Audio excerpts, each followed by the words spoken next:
Untuk hari ini saya ada di Turki untuk menyelesaikan ma'hadi saya dan dibarengi dengan insya Allah tahun ini selesai.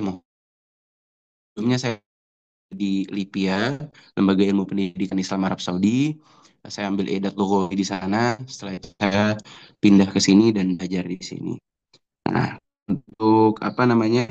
Kemarin pas dimintain isi biodata, di situ ada apa pencapaiannya saya nggak isi karena menurut saya kurang enak untuk mengatakan pencapaian-pencapaian dalam hidup karena masih banyak orang-orang pencapaiannya lebih baik daripada kita.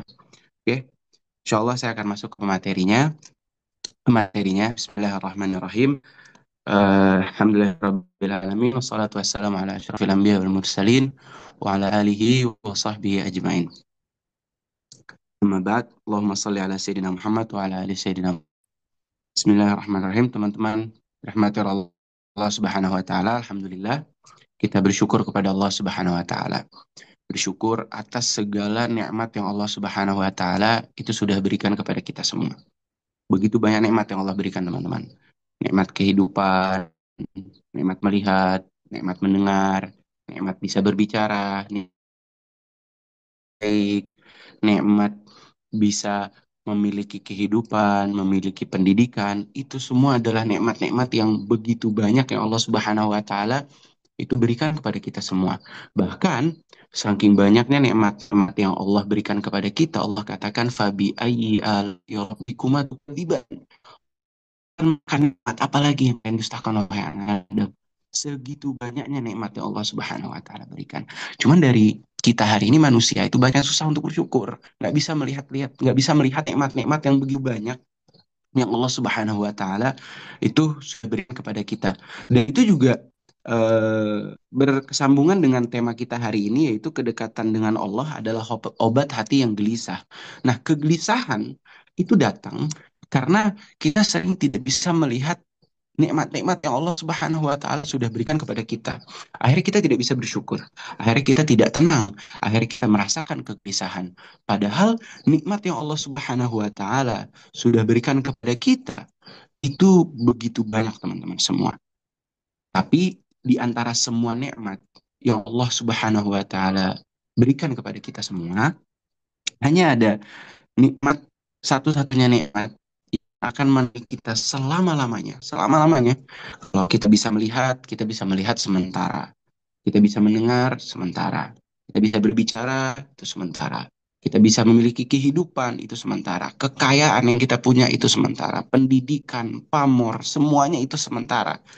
Mau nggak mau, suka nggak suka, Rasulullah katakan umri ummati baina sittina sab'un sanah, atau kama qala Rasulullah SAW. Umur umatku, kata Rasulullah, itu 60-70 tahun. Ketika kita mencapai batas umur itu, kita meninggal, semua nikmat dicabut sama Allah Subhanahu wa taala. Tinggal akan ada satu nikmat yang senantiasa menemani kita. Nikmat itu senantiasa ada sama kita. Dan nikmat itu senantiasa memberikan ketenangan kepada kita semua. Apa nikmat itu? Nikmat iman dan juga Islam. Ketika kita sadar bahwasanya kita memiliki Allah Subhanahu wa taala, ketika sadar bahwa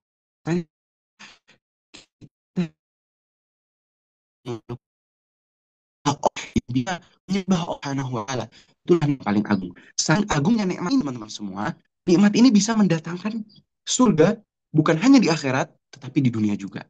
Saya punya syekh, beliau dosen saya di sini, namanya Syekh Husam. Beliau pernah mengatakan dalam satu kelas, itu beliau mengatakan seperti ini. Sebenarnya surga ada di dunia dan juga ada di akhirat. Nah, surga yang ada di akhirat jelas surga yang Allah Subhanahu wa taala ciptakan untuk hamba-hambanya yang taat dan senantiasa beribadah kepada Allah Subhanahu wa taala. Tetapi surga yang ada di dunia itu hanya bisa didapatkan bagi hamba-hambanya yang merasakan ketenangan. Dan bagaimana cara untuk mendapatkan ketenangan itu adalah dengan iman dan Islam. Dengan nikmat yang tadi saya bilang yang akan menemani kita selama-lamanya. Akan ditemani oleh nikmat itu sampai akhir hayat kita sampai hari akhir, sampai kita masuk ke dalam surganya Allah Subhanahu wa taala, nikmat itu akan senantiasa menemani kita. Amin amin ya Allah. Semoga kita semua bisa masuk surganya Allah Subhanahu wa taala dengan nikmat iman dan juga Islam yang kehidupan kita. Nah, teman semua, hari ini banyak manusia, orang dunia ini yang sering saksikan. Kita takut sama masa depan, kita khawatir akan rezeki kita cemas akan pekerjaan kita cemas akan kita. Sampai kita tuh tidak bisa merasakan yang namanya kenikmatan dalam hidup. Karena kita tidak merasakan yang namanya ketenangan. Karena sejatinya satu mukmin, dia itu akan senantiasa merasakan yang namanya ketenangan dalam hidupnya. Dan ketenangan itu bisa didapat ya dengan dia harus dekat dengan Allah Subhanahu wa taala. Kegelisahan, kekhawatiran, ketakutan, dan lain-lain yang membuat hati kita tidak tenang, yaitu obatnya satu-satunya itu dengan kita dekat dengan Allah Subhanahu wa taala. Sebab dari tenang. Apa sebab? Ada dua sebab yang mendatangkan kegelisahan dan juga ketidaktenangan dalam hidup kita.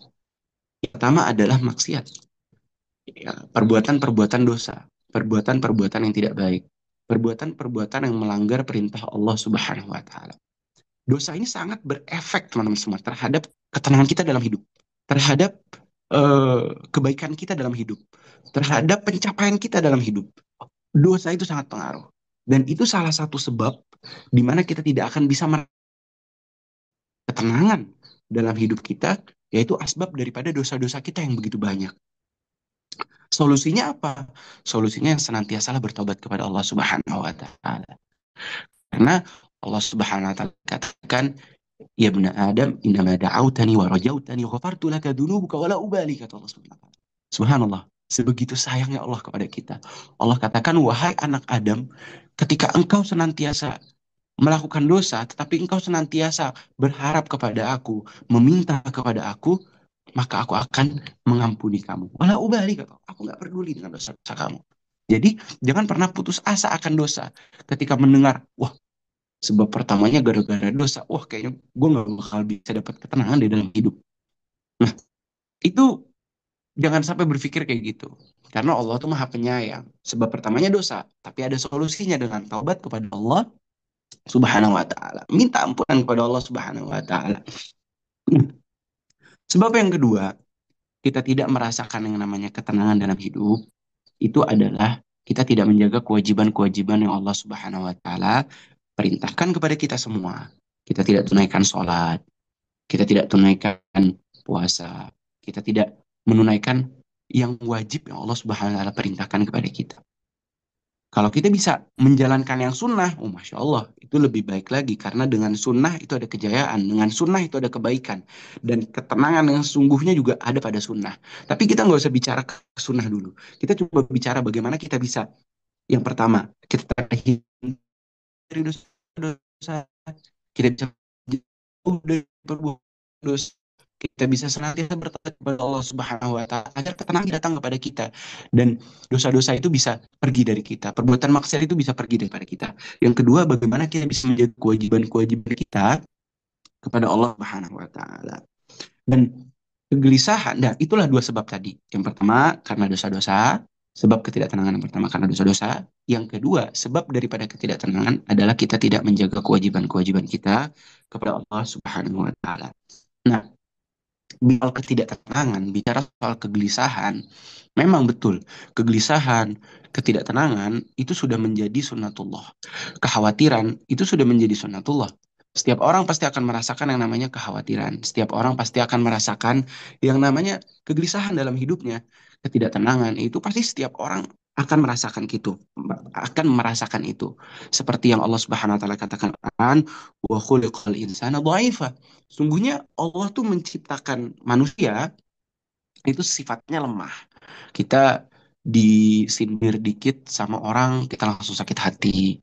Kita dapat ujian dikit dari Allah Subhanahu wa taala, kita langsung kayak Allah tuh kenapa ya kasih ujian terus ke kita? Kenapa ya kok ujian datang terus silih berganti tapi nggak ada habisnya? Kapan ujian habis? Terus habis itu diuji dari rezeki, ya Allah, kenapa ngerasa orang paling susah di dunia ini? Padahal ujian-ujian yang datang ketika kita bisa melihat dari hal-hal yang baik, itu adalah bukti kasih sayang Allah Subhanahu wa taala kepada kita. Di balik ujian, kita akan merintih, meminta kepada Allah. Di balik ujian, kita akan berdoa kepada Allah Subhanahu wa taala. Bukankah indah, teman-teman? Kita bisa bercurhat kepada Allah, meminta kepada Allah Subhanahu wa taala, bersujud kepada Allah Subhanahu wa taala. Karena memang ujian-ujian itu akan mendekatkan kita kepada Allah Subhanahu wa taala. Idza ahabballahu 'abdan ibtalah, ketika Allah mencintai seorang hamba, maka Allah akan uji mereka. Nah, bagaimana kita bisa menyikapi ujian itu dengan hal-hal yang baik supaya ketenangan datang kepada kita. Tenang itu bukan berarti nggak punya ujian, teman-teman. Hari ini kalau kita lihat orang hidupnya tenang banget, bukan berarti dia nggak punya ujian. Dia pasti punya ujian. Setiap orang, saya, kalian semua, orang-orang yang ada di luar, yang mereka semua masih bernafas, nggak mungkin dalam hidupnya nggak ada ujian. Itu sunatullah. Pasti setiap orang diuji. Sekelas Nabi Muhammad SAW pasti diuji sama Allah Subhanahu Wa Taala. Apalagi kita, apalagi manusia biasa, itu pasti akan merasakan yang namanya ujian dari Allah Subhanahu Wa Taala. Nah, tapi nggak semua orang bisa menyikapi ujian yang Allah Subhanahu Wa Taala berikan kepada kita dengan perasaan tenang, dengan ketenangan. Nah, pertanyaan lagi, apa itu obat daripada ketenangan? Insya Allah kita akan lanjutkan terus. Dan ntar saya akan sebutkan obat-obat daripada bagaimana kita bisa mendapatkan hakikat daripada ketenangan dalam hidup. Bagaimana cara menyikapinya nih, ujian-ujian yang datang nih, kita harus apa sih ketika ujian-ujian itu datang? Nah, kita tuh harus sadar, teman-teman, bahwasanya dunia itu adalah tempatnya kita diuji. Dunia tuh memang tempat ujian. Setiap orang di dunia ngerasain susah. Ya kalau mau nikmat, ya itu kita di surganya Allah Subhanahu wa taala. Jadi memang wajar bila hati kita tidak tenang, bila hati kita merasakan kegelisahan, karena memang dunia itu adalah tempatnya kita diuji. Nah, sekarang bicara soal obat. Apa sih obat daripada ketidaktenangan, daripada kegelisahan? Nah, obatnya itu, teman-teman, satu-satunya obat. Mungkin teman-teman semua udah tahu, semuanya pasti tahu. Itu dengan dekat dengan Allah Subhanahu wa taala. Cuman bagaimana caranya untuk dekat dengan Allah? Bagaimana caranya untuk kita bisa dekat dengan Allah dan merasakan kemanisan ketika kita dekat dengan Allah Subhanahu wa taala? Bukan hanya dekat, bukan hanya merasakan yang namanya sholat, bukan hanya merasakan yang namanya berdoa, tetapi kita bisa merasakan manisnya sholat, manisnya berdoa, manisnya beribadah kepada Allah Subhanahu wa taala. Itulah obat daripada tidak tenangan dalam hidup kita. Nah, seperti yang Allah Subhanahu wa taala katakan, ala bidzikrillah tatmainnul qulub. Ketika kita ingat dengan Allah, maka hati kita akan menjadi tenang. Ketika kita ada ujian datang kepada kita, ujian datang. Terus kita ingat, ujian ini datangnya dari Allah. Ujian ini datang untuk membuat semangat dengan Allah. Dengan wasilah ujian ini, saya akan mendapatkan kebaikan. Nah, apakah ketenangan tidak datang kepada kita, teman-teman? Makanya ada bidzikrillah tatmainnul qulub, ketika hati kita nyambung dengan Allah. Ketika kita berzikir dengan Allah Subhanahu wa taala, ketenangan itu otomatis datang kepada kita semua, teman-teman. Jadi, senantiasa kita upgrade diri kita. Kita dekatkan lagi diri kita kepada Allah Subhanahu wa taala. Jaga sholat kita. Kalau udah ada yang bisa jaga sholat wajib, mulai jaga sholat-sholat sunnahnya. Habis itu kalau misalkan udah bisa sholat-sholat sunnahnya terjaga, mulai puasa Senin Kamis. Nah, ini menjaga kedekatan kita dengan Allah Subhanahu wa taala. Jadi, ala dzikrillah tatmainnul qulub. Apakah bukan dengan mengingat Allah, hati kita akan menjadi tenang? Dan kita pasti akan merasakan yang namanya ketenangan ketika kita sadar bahwasanya Allah tuh senantiasa melihat kita. Allah tuh senantiasa memerhatikan kita. Nah, untuk merasakan yang namanya Allah tuh senantiasa memperhatikan kita, kita harus dekat dulu dengan Allah Subhanahu wa taala. Kita harus jaga dulu kewajiban yang tadi. Jaga sholat, sunnah-sunnah, jaga kewajiban-kewajiban yang Allah perintahkan. Di situ kita akan merasa bahwasanya, oke, kita ini dekat dengan Allah. Baru kita akan merasakan yang namanya ketenangan, teman-teman semua. Nah, bentuk-bentuk kedekatan kita kepada Allah Subhanahu wa taala itu ada banyak. Dan bentuk-bentuk ini yang akan mendatangkan ketenangan kita kepada Allah Subhanahu wa taala. Kita bisa menjaga tadi sholat kita. Sholat itu penting banget, teman-teman. Itu bare minimum. Kalau kata anak zaman sekarang tuh bare minimum itu sholat. Hari ini gimana nggak gelisah, gimana nggak tenang, sedangkan nggak tahu arah pulang. Dia nggak tahu jalan pulang mau kemana, dia bingung. Ujian datang, habis itu dia bingung harus apa. Akhirnya mereka telepon temannya, mereka curhat, mereka ngobrol, kasih tahu aku punya ujian ini. Akhirnya apa? Dikasih tahu solusinya, tapi solusinya nggak relate sama kehidupan kita. Ujung-ujungnya nggak dapat ketenangan. Ujung-ujungnya nggak dapat ketenangan. Tapi Allah setiap hari, teman-teman, coba pikirin. Coba kita pikirin, teman-teman. Allah setiap hari memanggil kita 5 kali. 5 kali, teman. Allah ingin bercengkrama dengan kita. Allah ingin berdekatan dengan kita. Allah ingin mendengar keluh kesah kita. Allah ingin, ada masalah apa, cerita. Seingin dekatnya itu Allah Subhanahu wa taala. Sampai-sampai kalau teman-teman pernah pikirkan makna daripada azan. Makanya kenapa kalau ada azan, teman-teman, kita tuh harus diam. Kita harus renung azan. Karena makna daripada azan tuh, subhanallah, itu indah banget, teman-teman. Yang pertama ada takbir, Allahu Akbar, Allahu Akbar. Artinya Allah yang maha besar. Masalah kita itu kecil, kerjaan kita itu kecil, kegelisahan kita itu kecil, kesedihan kita itu kecil. Allah yang maha besar. Allah berkuasa merubah kesedihan menjadi kegembiraan. Allah berkuasa merubah kesusahan menjadi kegembiraan, menjadi kemudahan. Allah berkuasa merubah kesedihan menjadi kebahagiaan. Bukankah Allah berkuasa akan itu semua? Allahu Akbar. Allah yang maha besar, teman-teman semua. Masalah kita kecil. Semuanya kecil. Kecil. Kegelisahan, ketidaktenangan. Itu semua kecil. Allah yang maha besar. Minta kepada Allah.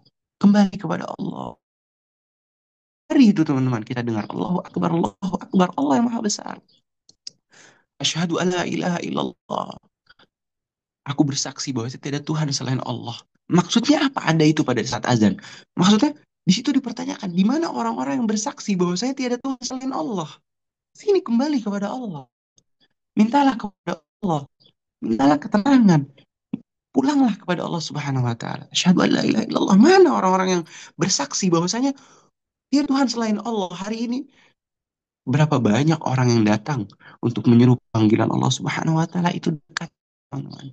Apakah kita dikit itu dikit, teman-teman? Apakah kita nggak lalu? Apakah kita nggak lalu? Allah senantiasa panggil kita, tapi kita berpaling atas panggilan itu. Bagaimana ketenangan bisa datang dalam kehidupan kita, teman-teman semua? Lalu, syahadu anna Muhammad Rasulullah. Mana orang-orang yang bersaksi bahwa saya Muhammad adalah utusan Allah? Mana? Allah cari, teman-teman semua. Allah cari. Sesayang itu Allah Subhanahu wa taala kepada kita, teman. Maka Allah Subhanahu wa taala panggil kita. Lalu, ya alas, ayo sholat. Sholat. Sholat ini tempat kamu untuk mendapatkan ketenangan. Sholat ini berminum kamu mendapatkan ketenangan dalam hidup. Untuk kamu mencurahkan segala masalah kamu itu sholat. Minta kepada Allah. Curahkan kepada Allah. Di balik sholat itu ada doa, teman-teman. Di balik sholat itu ada permohonan. Di balik sholat itu ada curhatan kita kepada Allah. Di balik sholat itu ada pembuktian kehambaan kita kepada Allah Subhanahu wa taala. Makanya nggak heran ancaman bagi orang yang meninggalkan sholat itu keras banget. Keras banget, teman-teman. Karena ketika kita nggak sholat, ya kita seakan-akan nggak butuh sama Allah. Dan jangan harap ketika kita tidak merasakan bahwasanya kita nggak butuh, kita merasakan bahwasanya kita nggak butuh sama Allah, kita bisa mendapatkan ketenangan dalam hidup. Nggak bakal kita dapat ketenangan. Hayya ala sholat, makanya sholat. Sholat dibalik itu obatnya, itu obat ketenangan itu sholat, teman-teman. Karena kita sadar bahwa kita tuh butuh dengan Allah Subhanahu wa taala. Kita tuh harus dekat dengan Allah Subhanahu wa taala. Baru ketika kita bisa sholat, hayya 'alal falah. Ayo kita menuju kemenangan. Kemenangan akan apa? Kemenangan akan kesedihan kita, kemenangan akan kegelisahan kita, kemenangan akan ketakutan kita, kemenangan atas segala sesuatu yang kita ingin menangkan. Ya itu ada pada sholat teman-teman semua. Akan hawa nafsu kita, kemenangannya itu ada dengan sholat. Makanya ujian untuk menjalankan sholat tuh nggak gampang. Susah, susah banget. Tetapi kalau saya tanya, emang ada obat yang manis tuh nggak ada. Obat tuh pahit semuanya. Sholat tuh di awal mungkin akan terasa susah bagi kita. Tetapi ketika kita sudah bisa merasakan kehambaan kita kepada Allah Subhanahu wa taala, kebutuhan kita, sholat itu akan menjadi kebutuhan dan sesuatu yang sangat dan sepenting itu ya sholat dalam hidup kita. Hayya 'alas shalah, hayya 'alal falah. Dapatkan kemana segala sesuatu atas kegelisahan, atas kendang, atas kesedihan, atas ketakutan. Sholat itu adalah solusi untuk kita bisa dekat dengan Allah Subhanahu wa taala. Nah, gak sampai di sholat teman-teman semua. Tidak sampai di situ. Ada juga yang gak kalah penting yang kita harus lakukan untuk mendapatkan namanya obat daripada ketenangan. Pertama kita harus jaga sholat kita. Senantiasa jaga sholat itu bare minimum. Sholat dulu. Sholat. Nih kalau sholatnya nggak bisa, yang lainnya percuma. Semua ibadah percuma. Sholat lah, bare minimumnya sholat. Untuk mendapatkan ketenangan. Obat itu dapetin ya dengan sholat. Obat ketidaktenangan ya. Yang pertama itu. Yang kedua, bagaimana kita bisa berzikir kepada Allah. Bagaimana kita ini bisa senantiasa meminta, berzikir kepada Allah, mengingat Allah ketika datang masalah. Istighfar, astaghfirullahaladzim. Allahu Akbar, Allah yang maha besar, masalahnya kecil. Kita zikir, kita ingat Allah Subhanahu wa taala. Ada zikir pagi petang, kita coba amalkan zikir pagi petang. Zikir pagi petang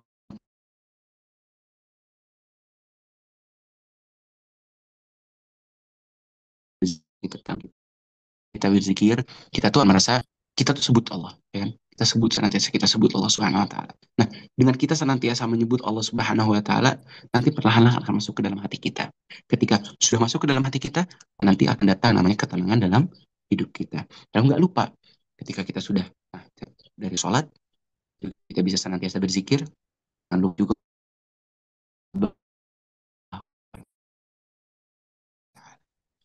ketiganya adalah doa. Doa ini adalah senjata kita, teman-teman. Doa itu adalah hal yang kita bisa lakukan untuk keuntungan diri kita dan menjadi ibadah untuk doa. Doa, minta kepada Allah Subhanahu wa taala dan Allah yang meminta kita untuk berdoa. Ud'ullah, ud'uni astajib lakum, Allah katakan. Mintalah kepadaku, maka Allah akan menjawab doa-doanya. Minta kepada Allah. Kita butuh apa? Kita ingin apa? Kita ingin kemudahan, kita ingin curhat. Bilang ke Allah. Gak apa-apa teman-teman semua. Sampaikan segala sesuatunya kepada Allah Subhanahu wa taala.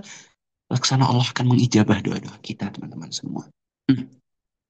Kalau timbul pertanyaan, saya udah berdoa, tapi kenapa doa-doanya nggak diijabah? Sekarang saya balik tanya. Poin kedua dan yang pertanyaan,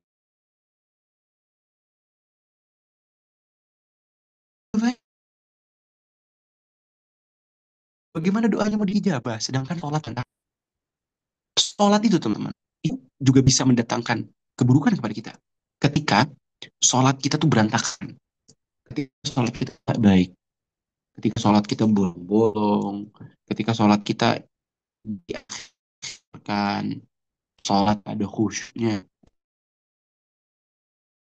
Memang, tapi sholat pada ya, akhir akhir penting banget.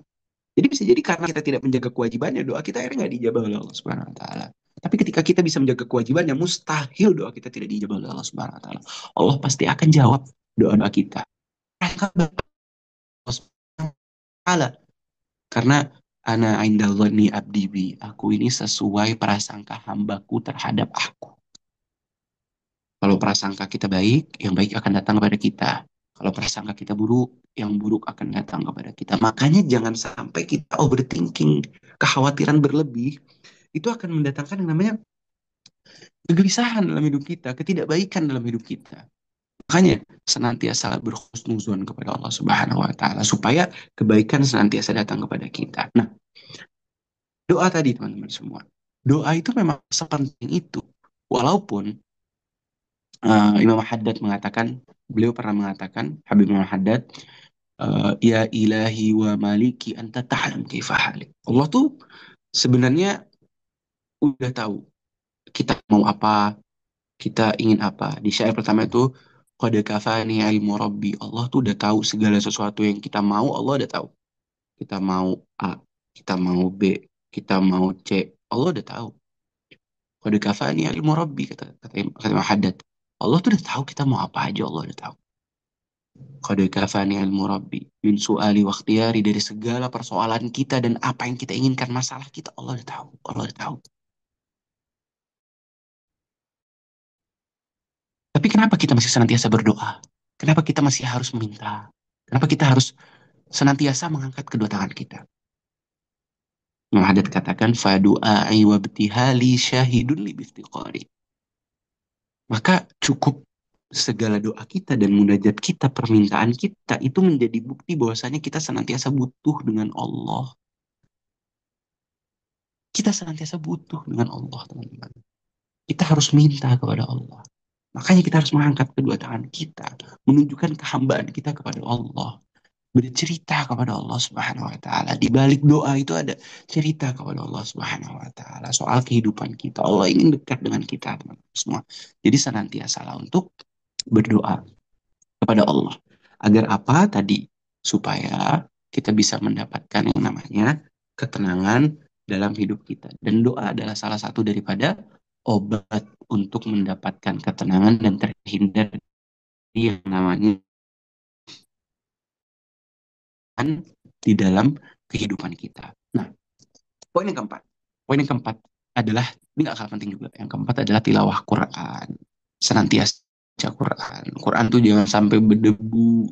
Qurannya dibuka, dibaca. Kenapa Quran itu sepenting itu? Coba deh teman-teman pikirkan. Saya mau nanya, tapi ini lagi apa, kayaknya voice-nya mati semua kan.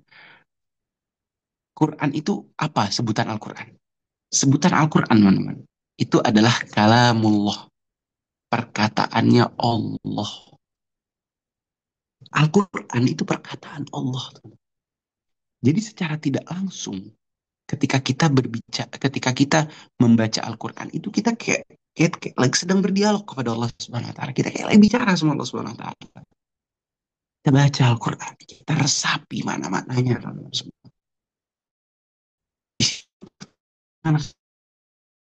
Kita kita berdialog dengan Allah Subhanahu Wa Taala. Dengan apa? Ya, dengan tilawah Quran. Kita akan semakin dekat dengan Allah Subhanahu Wa Taala, dan pahala kita membaca Al-Quran itu sangat amat besar. Kita akan mendapatkan pahala yang begitu besar banget, yaitu dengan kita membaca Al-Quran. Dan kita akan mendapatkan ketenangan dengan kita membaca Al-Quran. Karena dengan baca Al-Quran kita dapat zikir, di dalam Al-Quran ada doa, di dalam Al-Quran ada penyebutan-penyebutan kita tentang Allah, ayat-ayat Allah, kita dapat kebaikan. Nah, setelah tilawah Al-Quran, yang terakhir adalah kita setelah berikhtiar, ya, kita bertawakal kepada Allah Subhanahu wa taala. Biarkan kegelisahan-kegelisahan itu, ketakutan-ketakutan itu, gantungkan kepada Allah. Taruh di atas kita, teman. Taruh di, udah, lepaskan kepada Allah, teman-teman semua. Lepaskan kepada wa may yattaqillaha yaj'al lahu makhraja. Ketika kita bertawakal kepada Allah Subhanahu wa taala, maka Allah akan berikan jalan keluar. Dan tawakal sepenting itu dalam kehidupan kita, teman-teman semua. Karena ketika kita bertawakal kepada Allah, itu kita berserah diri kepada Allah. Seakan-akan udah yuk, kita lemah, kita nggak bisa. Allah yang bisa. Semua ini cuma wasilah, wasilah aja. Bantuan-bantuan yang datang itu wasilah. Hakikatnya itu semua dari Allah. Semua. Bertawakal, serahkan kepada Allah. Tentu dengan berdoa juga kepada Allah. Berdoa itu ikhtiarnya. Dan ketika berdoa tadi, saya lupa sampaikan. Dengan penuh keyakinan. Bahwa doa kita tuh akan dikabulkan oleh Allah Subhanahu wa taala. Udu'ullah wa antum muqinun bil ijabah. Minta kepada Allah dengan penuh keyakinan bahwasanya segala doa-doa kita akan dijabah oleh Allah Subhanahu wa taala. Dan pasti ketika kita berdoa dengan penuh keyakinan, maka doa yang hal baik akan dijabah untuk kita semua, teman-teman semua. Nah, balik ke tawakal tadi. Tawakal itu memang sepenting itu. Jadi berserah diri kepada Allah. Ketika kita gelisah, serahkan kepada Allah. Gantungkan kepada Allah. Coba Allah itu berkuasa merubah malam menjadi siang, siang menjadi malam. Apa susahnya bagi Allah merubah kesedihan menjadi kebahagiaan? Apa susahnya bagi Allah merubah kegelisahan menjadi ketenangan? Gak ada yang susah bagi Allah Subhanahu wa taala. Makanya tawakal itu sepenting itu, teman-teman semua. Nah, saya mau kasih contoh bagaimana kisah-kisah para anbiya alaihi salatu wassalam dulu. Salah satunya kisah Nabi Ibrahim alaihi salatu wassalam. Nabi Ibrahim, teman-teman, itu diuji sama Allah Subhanahu wa taala. Itu diuji dengan ujian yang wah, kalau kita semua rasain, kita bakal bisa. Gak mungkin kita bisa. Bayangin, Nabi Ibrahim itu dibakar hidup-hidup. Dibakar hidup-hidup. Itu dikisahkan Nabi Ibrahim dilempar dari ketapelnya menuju kobaran api yang begitu besar. Saya pernah datang ke tempatnya di Tandi Urfah dan saya lihat langsung ada ketapelnya di situ.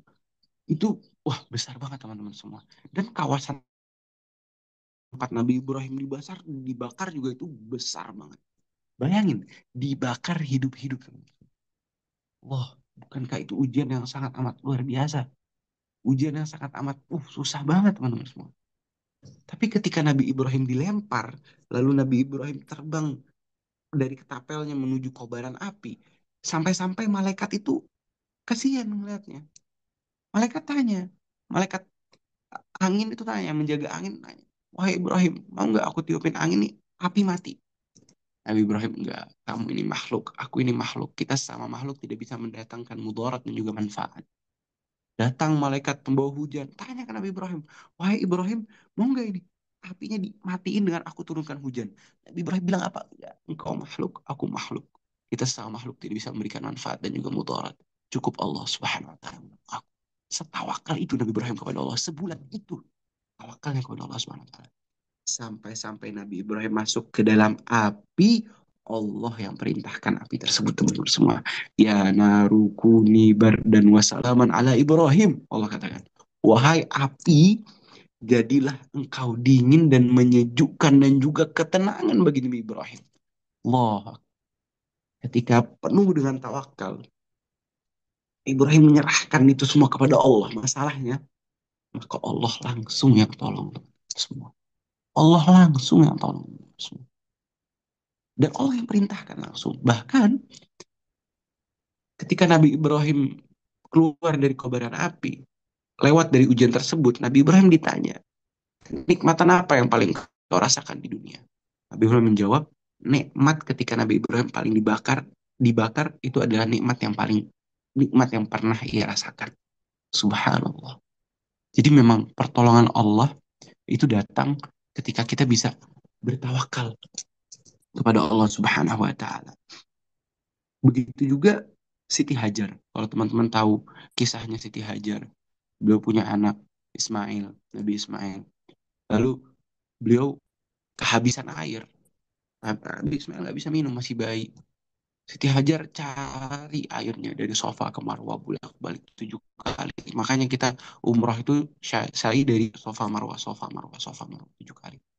Ketika dia mencari teman-teman, nah, Siti Hajar tuh masih punya harapan bahwasanya di Bukit Sofa atau di Bukit Marwah itu ada air. Makanya pertolongan Allah belum datang. Beliau lari ke sofa, nggak ada. Marwah, nggak ada Sofa kemarin, nggak ada air, nggak dapat. Sedangkan Nabi Ismail menangis kehausan sampai-sampai Siti Hajar udah, wah, udah putus asa, nggak dapat air. Akhirnya Nabi Ismail ketika itu menangis, kakinya, itu anak bayi kalau nangis gini-gini kan kakinya, itu dari pasirnya keluar air, keluar air, keluar pertolongan Allah. Subhanallah. Memang pertolongan Allah itu datang ketika kita bisa menyerahkan betul-betul ketawakalan kita kepada Allah Subhanahu wa taala. Dan terkadang kalau kita berpendapat, ah, mana pertolongan Allah nggak pernah datang, itu ada tawakal tapi pertolongan Allah udah nggak datang nih, misalkan komen-komen netizen ya, mana ada, kita udah tawakal, kita udah berdoa, tapi pertolongan Allah nggak datang-datang juga, banyak tuh yang ngomong kayak gitu. Sebenarnya bukan pertolongan Allah yang datang, dia yang nggak bisa ngelihat pertolongan Allah, teman-teman semua. Kita yang sering nggak sadar bahwasanya itu adalah pertolongan Allah. Kalau saya kasih logika tuh, semua pertanyaan apa namanya, perumpamaan yang masuk akal. Saya sering banget ngerasain mendapati satu hal yang saya nggak pernah, kayak saya nggak pernah pikir-pikir akan dapat. Kayak kita pasti sering ngedapetin satu hal yang kita kayak, ya udah kita nggak mikir bakal dapet ini gitu loh. Tapi itu lebih baik dari apa yang kita inginkan. Nah, itu hasil dari doa kita. Itu hasil dari ketawakalan kita kepada Allah Subhanahu wa taala. Dan semaha rahimnya Allah Subhanahu wa taala kepada kita, Allah pasti tolong kita. Pasti tolong kita ketika kita bisa melakukan empat poin tadi yang saya sampaikan. Yang pertama, saya ulang lagi, obat daripada kegelisahan, obat daripada kegundahan hati kita untuk mendapatkan ketenangan. Sebabnya tadi adalah dosa, penyebabnya tidak mendapatkan ketenangan adalah dosa dan juga tidak menjaga kewajiban. Terus, untuk mendapatkan ketenangan, obatnya adalah menjaga sholat, senantiasa berzikir, berdoa kepada Allah Subhanahu wa taala. Habis itu kita apa namanya? Menyerahkan kepada Allah Subhanahu wa taala, berdoa kepada Allah Subhanahu wa taala, membaca tilawah Quran dan juga menyerahkan tawakal kepada Allah Subhanahu wa taala. Poin-poin tadi kalau kita bisa jaga, kita bisa hidupkan dalam kehidupan kita keseharian kita, insya Allah pasti dan pasti janji Allah itu pasti, janji Allah itu pasti kita akan mendapatkan yang namanya ketenangan dalam hidup kita. Wallahu a'lam bishawab. Mungkin materinya sampai di situ. Jika ada yang salah dari perkataan saya yang kelibet-kelibet ini, karena saya jujur belum terbiasa juga menyampaikan materi-materi kayak gini, baru sekitar, masih hitung jari kayaknya 5-6 kali. Jadi masih belajar. Kita semua belajar di sini. Jadi istilahnya tuh kita mudzakarah. Mudzakarah itu artinya kita saling mengingat, saling mengingatkan, saling belajar. Saya belajar, kita sama-sama belajar. Gitu. Allah a'lam bishawab. Mungkin saya serahkan ke moderator selanjutnya. Masya Allah, tabarakallah teman-teman. Penyampaian materi yang daging banget pada malam hari ini. Sangat relate banget dengan kehidupan yang kita jalanin. Sebelumnya, sebelum masuk ke sesi selanjutnya, izinkan Fadli menyampaikan sedikit kesimpulan yang disampaikan oleh kakak pemateri. Baik, dari kesimpulan itu yang disampaikan oleh kakak pemateri tadi, bahwasanya nikmat dari Allah itu memang nyata dan memang ada, tapi kita sendiri yang tidak pernah merasakan kenikmatan yang diberikan oleh Allah Subhanahu wa taala. Dan yang Fadli juga tangkap, jangan sekali-sekali kita meninggalkan sholat, apalagi kita meninggalkan kewajiban seperti meninggalkan sholat 5 waktu, terus ketika puasa kita berpuasa di bulan Ramadan. Kalau untuk sunnah itu boleh dilaksanakan, boleh juga tidak, tetapi kewajiban itu sebagai umat Muslim, apa yang diberikan oleh Allah kita harus syukuri, apa yang dikasih oleh Allah kita harus men- eh, mensyukur dan menerimanya. Tadi ada surah Ar-Rahman itu yang disebutkan oleh Fabi ayyi Katorik, ala'i rabbikuma Fabi ayyi tukadziban. ala. Erobikumatu kasih Mbak. Nah, ini dalam banget artinya teman-teman. Mungkin itu yang dapat Fadli sampaikan pada malam hari ini. Melangkah ke sesi selanjutnya itu sesi tanya jawab. Baik teman-teman, di sini Fadli izin mengambil 3 pertanyaan tercepat. Di sini baik, untuk teman-teman yang ingin bertanya, dipersilakan raise hand. Dan jikalau teman-teman malu untuk raise hand, silakan bertanya di kolom chat Google Meet. Dan di sini kita juga tidak hanya melaksanakan di Zoom saja, Kak. Di sini Hmm. ada juga teman-teman dari YouTube yang ikut menyaksikan eh, pemaparan yang Masya Allah sangat luar biasa yang disampaikan oleh Kak Torik pada malam hari ini. Baik teman-teman yang ingin bertanya, dipersilakan untuk raise hand dan jangan lupa untuk eh, menyebutkan nama, asalnya teman-teman, dan pertanyaannya. Baik kepada teman-teman, dipersilakan untuk bertanya. Masya Allah.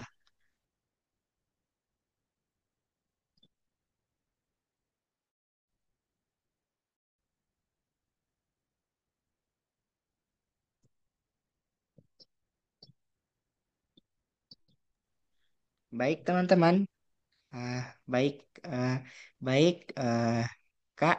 Di sini sudah ada yang Hmm. raise hand. Izin, baik kepada Kak Anggi Novianti, dipersilakan untuk menyampaikan pertanyaannya. Kepada Kak Anggi, dipersilakan. Tafadholi, Kak. Masya Allah. Masya Allah, terima kasih Kak Fadli sudah memberikan kesempatan. Sebelumnya, apakah suara saya kedengaran Kak? Ya, terdengar, terdengar. Sebelumnya Masya Allah ya, Kak Torik materinya luar biasa sekali dan relate sama kita gitu ya. Kak, aku Hmm. izin Sama. tanya beberapa pertanyaan, boleh dijawab semua kayak gitu atau boleh salah satu. Yang pertama tadi kan ini juga problem aku pribadi ya Kak, kalau misalnya mengenai kedekatan kepada Allah, kayak gitu tuh Saya izin kayak yang, catat ya pertanyaannya ya. iya Kak.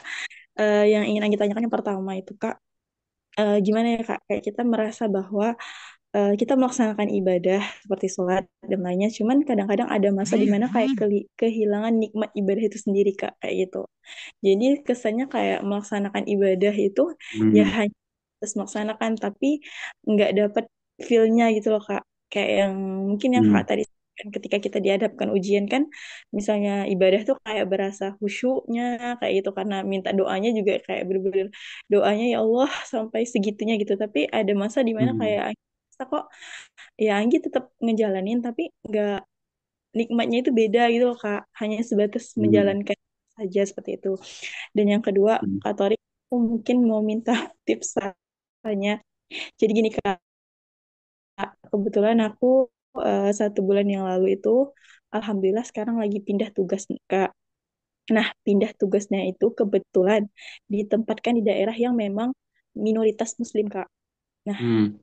juga aku ngerasa kayak yang bahkan di tempat yang awalnya kan aku masih di kabupatennya kan gitu Kak. Begitu aku dipindah tempatkan lagi dari dinas ke tempat yang baru itu bener-bener itu lebih minoritas lagi Kak. Bahkan aku tidak menemukan belum menemukan apa ya, di kecamatan aku yang baru ini nggak ada Kak, nggak ada kayak masjid, nggak ada Hmm. eh bahkan aku untuk kayak makan dan segala macam itu sangat-sangat sulit gitu loh, Kak.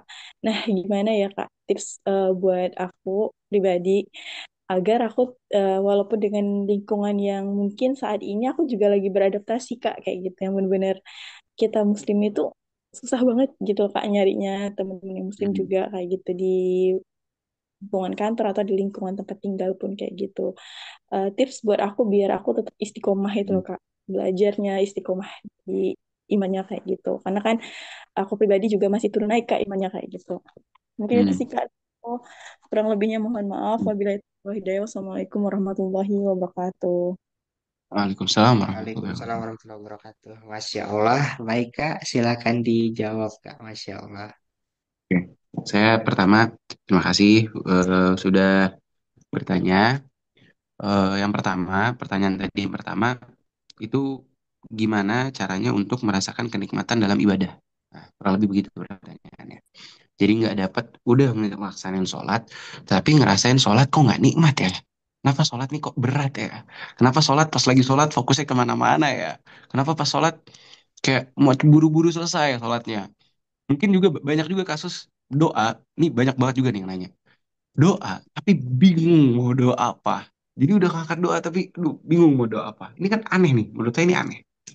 Karena kok bisa kita ngobrol ke orang, kita curhat ke orang, ngomong, minta ini, minta itu, ngobrol ini, ngobrol. Tapi kita pas curhat ke Rob kita, itu nggak bisa. Itu banyak kejadian juga. Nah, caranya supaya kita bisa mendapatkan yang namanya kenikmatan dalam sholat, yang pertama, coba untuk mulai mentadaburi makna daripada sholat. Cari tahu apa arti sholat, apa makna daripada sholat. Maksudnya sholat ini apa? Bacaan-bacaan kita nih artinya apa? Contoh, contoh, contoh, misalkan eh, ketika kita sujud subhanallah a'la wa bihamdihi, atau enggak ketika kita lagi apa namanya takbiratul ihram di awal Allahu Akbar. Ini maksudnya apa? Kenapa kita harus takbir itu Allahu Akbar? Maksudnya itu supaya kita menggabungkan semuanya. Nah, coba untuk kita belajar mencari makna daripada sholat itu. Kalau kita udah bisa apa namanya jaga sholat, alhamdulillah itu bagus banget. Mungkin di awal akan terasa berat, itu normal, wajar. Dan itu sabda Rasulullah al imanu yazid wa yanqus seperti yang tadi Fulan katakan, saya lupa namanya, mohon maaf. Iman tuh naik turun itu pasti pasti kita bakal ngerasain iman naik turun. Nah, jadi sholat itu untuk ngerasain dapat sholat nikmat itu nggak langsung. Di awal ada prosesnya. Kita harus bisa buat apa namanya korbanin dulu kesenangan kita, korbanin dulu nafsu kita supaya kita bisa ngelaksanin sholat dulu dengan walaupun susah payah, nggak apa-apa. Walaupun ngerasain sholatnya nggak nikmat gitu, itu nggak apa-apa. Sholat dulu aja sambil cari tahu makna daripada sholat. Tadabburi mana sholat. Habis itu contoh Al-Fatihah. Al-Fatihah itu doa, teman-teman. Alhamdulillahirabbil alamin. Aku bersyukur kepada Allah Subhanahu wa taala atas segala sesuatu yang Allah Subhanahu wa taala berikan kepada kita. Sampai-sampai di akhir ihdinas siratal mustaqim, ya Allah berikan aku jalan yang lurus. Itu semuanya doa. Nah, coba deh kita tadabburi makna-makna itu. Nah, nanti insya Allah ketenangan ketika sholat itu akan datang kepada kita. Dan jangan lupa iringi dengan doa, teman-teman. Ketika sujud, sujud akhir, kita berdoa kepada Allah Subhanahu wa taala. Ketika sujud tuh coba untuk kayak, ya Allah, hamba menghambakan diri kepada Engkau. Tolong hamba ya Allah, bantu hamba ya Allah. Hamba dosa ya Allah, hamba hina ya Allah. Hamba tidak mampu berbuat apa-apa ya Allah. Engkau lah yang menolong hamba ya Allah. Kurang indah apa teman-teman semua. Jadi mungkin untuk tadi yang nanya, kalau misalkan di awal ngerasa susah, sholat, maksudnya ngerasa bukan susah tadi, eh, belum merasakan kenikmatannya, coba ditadaburi, coba dicari tahu makna daripada sholat, dan jangan putus sholatnya, tetap sholat terus sampai kita kecanduan sama yang namanya sholat tadi. Gak apa-apa, di awal pasti susah, semuanya gitu, nggak ada yang spontan ngelakuin sesuatu langsung enak, itu nggak ada, butuh pengorbanan dulu di awalnya. Ya sama kayak apa? Kalau kita pengen sesuatu ya pasti kan butuh pengorbanan ya. Nah, sholat untuk mendapatkan ketenangan itu butuh pengorbanan. Nah, nyambung juga nih sama kayak tadi bilang di awal banget pas saya mau kenalan sama moderator. Tak kenal maka tak sayang. Kalau kita nggak kenal sama makna daripada sholat, kalau kita nggak kenal sama maksud daripada sholat, itu kita tak sayang, kita nggak bisa sayang, kita nggak bisa merasakan kenikmatannya begitu. Jadi coba belajar untuk tadabburi mana sholat, cari kajian-kajiannya itu banyak banget seluruhan di mana-mana. Terus tips tadi yang kedua, tips dan saran eh, untuk menjaga keimanannya supaya senantiasa baik walaupun lingkungannya tidak mendukung ya, lingkungannya minoritas. Sebenarnya memang manusia tuh ahlul bi'ah. Kita ini manusia tuh pangkalnya suasana. Ketika suasana baik, kita bisa menjadi orang yang baik. Ketika suasana buruk, kita bisa menjadi orang yang buruk. Cuma, kalau kita punya dasar yang baik, kalau kita punya hari ini kan menurut saya ya, mungkin itu bisa dipakai di zaman dahulu ketika sosial media itu belum ada. Jadi lingkungan ya udah tok, cuma ada yang di samping-sampingnya dia. Cuma hari ini, contoh seperti ini apa ya nama kajian ini bagus, masya Allah. Ini untuk menjaga kita untuk senantiasa ada di lingkungan yang baik. Lingkungan tuh sangat amat pengaruh terhadap kita. Ketika lingkungan kita di sekitar kita nggak baik, maksudnya itu jauh dari Allah, maka coba untuk diri kita yang dekatkan diri kepada Allah Subhanahu wa taala dengan lingkungan yang ada wasilah ini, wasilah HP, ada sosial media, kajian ada di mana-mana yang online kita hadirin supaya kita senantiasa mendengar kebesaran Allah, teman-teman. Kita dengerin, dengerin, dengerin, dengerin, dengerin, dengerin terus. Karena semakin kita banyak dengar, kita bakal semakin tertarik. Kita bakal semakin paham. Kita bakal semakin kayak, wah Masya Allah ternyata agama Allah itu indah. Islam itu agung. Islam itu indah. Islam itu luar biasa. Dari situ kita baru, kita bisa mengagungkan agama kita. Ketika kita sudah bisa menjaga kewajiban, mengagungkan agama, merasakan kenikmatan dalam agama, udah. Mau lingkungannya kayak gimana pun, insya Allah kita bisa akan berdiri tegak. Kulil hak, mengatakan yang hak untuk segala sesuatu. Nah, ya kurang lebih begitu tipsnya. Sudah terjawab ya? Oh, ini ada namanya, Mbak Anggi. Kurang lebih. Masya Allah. Eh, Jazakallah khairan kasiran Kak atas jawabannya, Masya Allah. Terima kasih Apa? kepada Kak Anggi yang sudah bertanya dan terima kasih kepada Kak Torik yang telah menjawab pertanyaan dari Kak Anggi. Nah, izin baca Kak pertanyaan dari kolom chat Zoom meeting. Ini Hmm. pertanyaan dari Kak Desi. Assalamualaikum Ustadz, aku dari Jateng. Mau tanya, misal kita sholat di masjid, terus mungkin nanya mohon maaf, bau. Kalau gak nyaman Hmm. kan, mesti kurang khusyuk. Eh, Khusyuk sholatnya itu kalau mungkin nanya bau, terus kita pakai, apakah eh, kalau kita kurang nyaman itu, kalau gak nyaman itu, apakah sholatnya khusyuk atau tidak Ustadz? Masya Allah. Oke, tidak tidak jawab. Oke, bagus pertanyaannya, Masya Allah. Tunggu, sebelum saya tanya pertanyaan yang ini tadi, yang barusan, kalau misalkan peralatan untuk sholatnya bau, nggak bersih, itu mempengaruhi kekhusyuan kita atau enggak? Saya mau lanjut, ada satu poin tadi yang saya lupa, mohon maaf, untuk pertanyaan yang sebelumnya, yang Mbak Anggi ya tadi.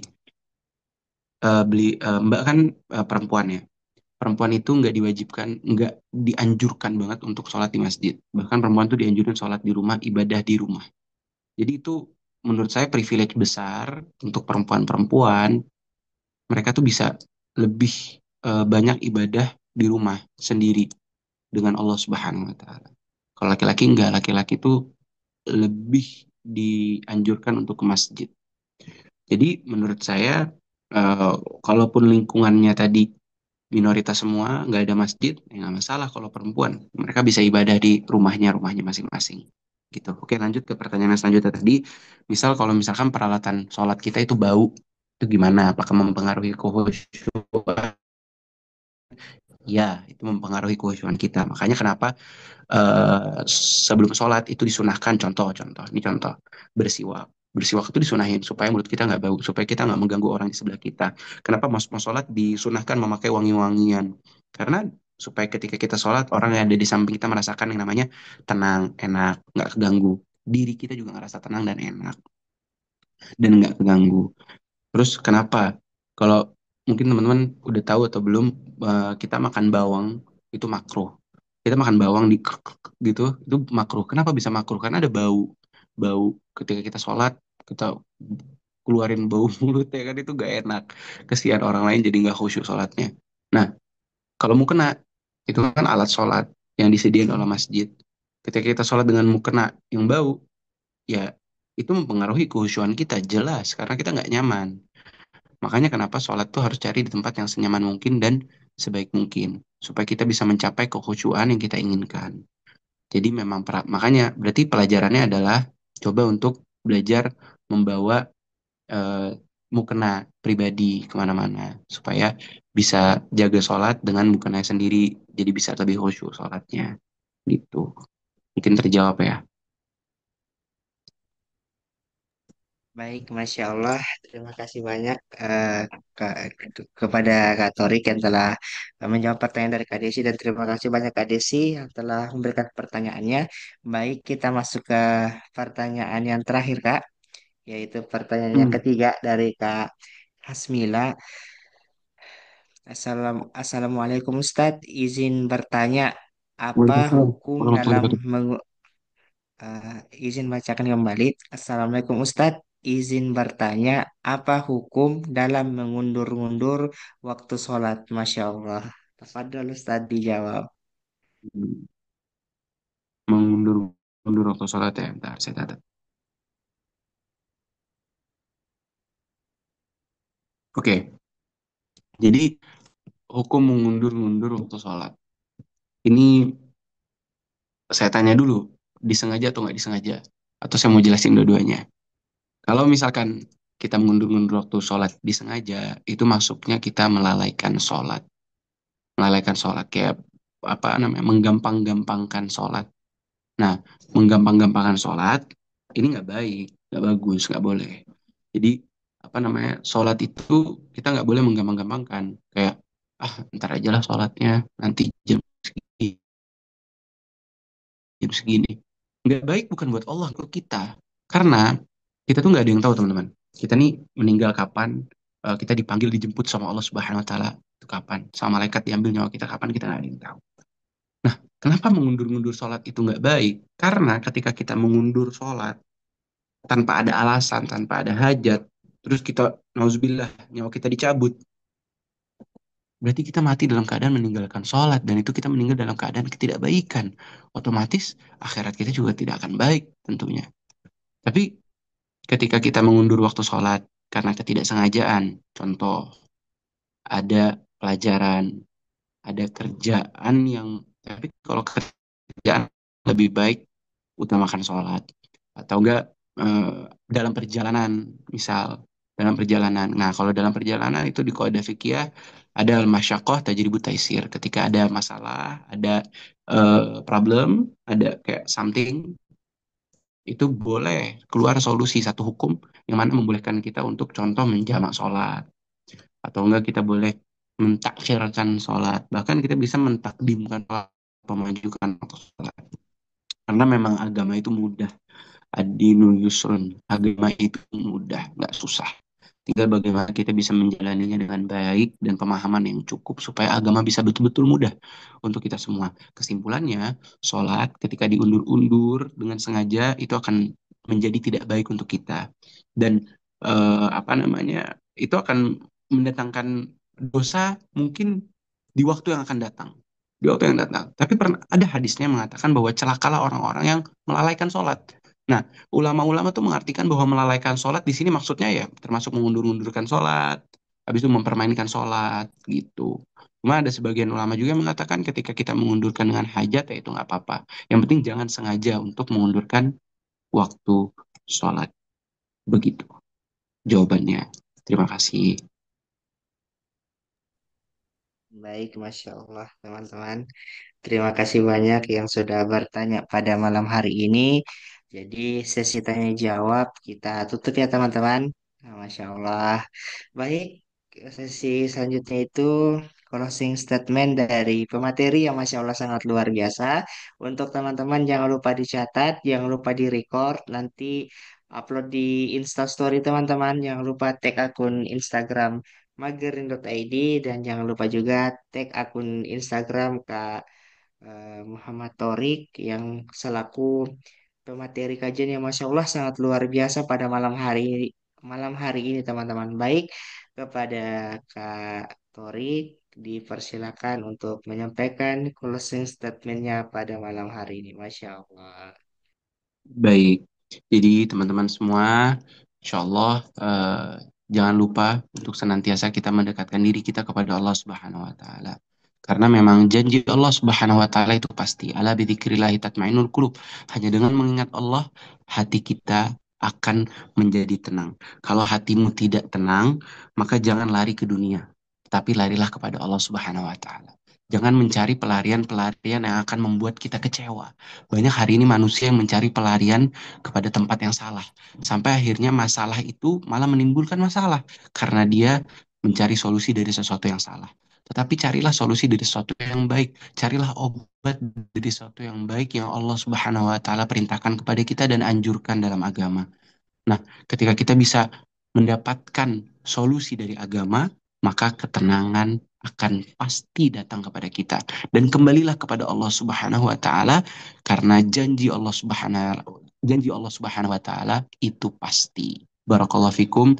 Terima kasih banyak. Saya mohon maaf yang sebesar-besarnya jika ada penyampaian saya yang salah karena saya juga masih belajar. Jika ada benarnya bisa diambil itu datang dari Allah Subhanahu wa taala dan jika ada salahnya itu datang dari kekhilafan diri saya sendiri. Saya mohon maaf sebesar-besarnya. Mungkin saya tutup materi pada malam hari ini yang ada di Indonesia dan sore hari ini yang ada di Turki.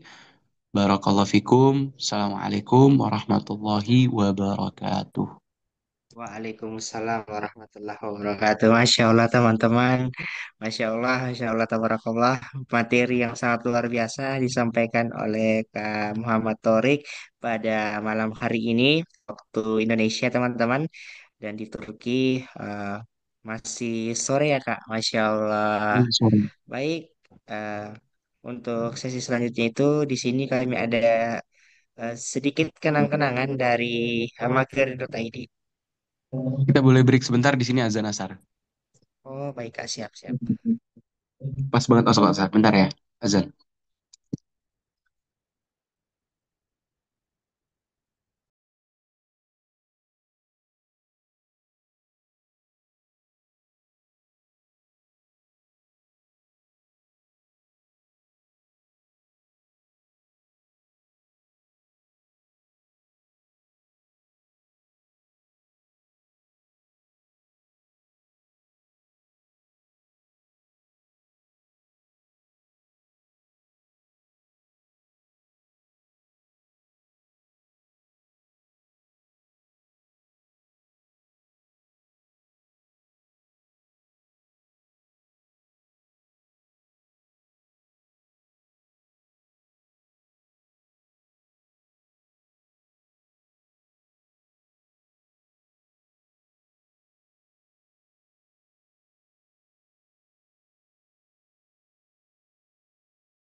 Baik, boleh dilanjutkan. Udah selesai azannya. Baik, Masya Allah. Baik, Kak. Terima kasih banyak sudah mengisi kajian di Mager.id, Majelis Gerakan Ilmu Indonesia. Untuk sesi selanjutnya itu, di sini kami ada berupa kenang-kenangan sekaligus bentuk apresiasi, yaitu berupa sertifikat yang akan diberikan kepada kakak secara virtual. Baik, kepada kakak operator, dipersilakan untuk membagikan sertifikatnya. Baik, Masya Allah. Mungkin kita bisa foto lagi, Kak, secara virtual. Eh, Boleh. Baik, kepada kakak operator dipersilakan untuk mengambil alih. Masya Allah. Baik, Waktunya. terima kasih Kakak Moderator. Izin mengambil alih ya. Satu, dua, Hmm, tiga. Boleh untuk berpose M-nya sebagai maghrib. tunggu sebentar. Oke. Satu, dua, tiga. Oke, dikembalikan ke moderator. Terima kasih. Baik, Sama. baik, Masya Allah. Materi yang sangat luar biasa, materi yang sangat-sangat eh, daging banget pada malam hari ini, sangat menginspirasi untuk teman-teman Udah yang diituin? ada di Belum diituin ya? Saya. baik. Terima kasih kepada Kak Muhammad Tori yang telah menyempatkan waktunya di tengah-tengah aktivitas kesibukannya. Semoga apa yang disampaikan oleh Kak Torik dapat teman-teman ambil hikmahnya, dapat teman-teman amalkan nantinya, dan semoga Kak Torik juga diberikan eh, pahala oleh Allah Subhanahu wa Ta'ala. Masya Allah. Baik, Kak. Mungkin Kakak lagi ada kesibukan yang tidak bisa ditinggalkan, maka kami persilakan untuk live terlebih dahulu. Dan jikalaupun